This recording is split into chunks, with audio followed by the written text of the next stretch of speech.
பாரதியை சிறைக்கு அனுப்புவேன் என பாஜக மாநில தலைவர் அண்ணாமலை கூறியதற்கு அமைச்சர் மனோ தங்கராஜ் பதிலடி கொடுத்துள்ளார்.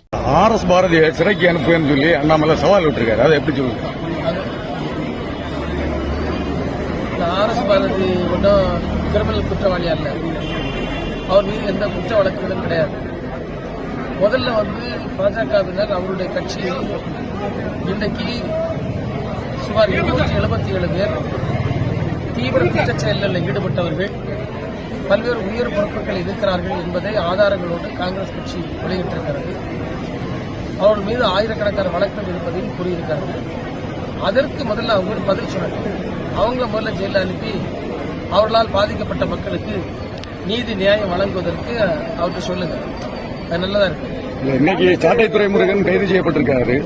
அது கருத்து சுதந்திரத்தை நசுக்கிறாட்டு குற்றச்சாட்டு. கருத்து சுதந்திரம் என்று சொல்லி எல்லை மீறி செல்வதற்கு யாருக்கும் உரிமை இல்லை. அதுக்கு ஒரு எல்லை இருக்கிறாங்க. நம்ம கருத்து சுதந்திரம் என்பது விதிகளுக்கு உட்பட்டிருக்கணும்.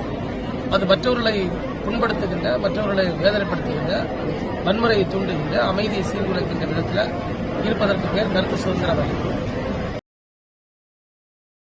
செய்திகளை உள்ளது உள்ளபடி தெரிந்து கொள்ள ரெஃப்ளெக்ட் நியூஸை சப்ஸ்கிரைப் பண்ணுங்க.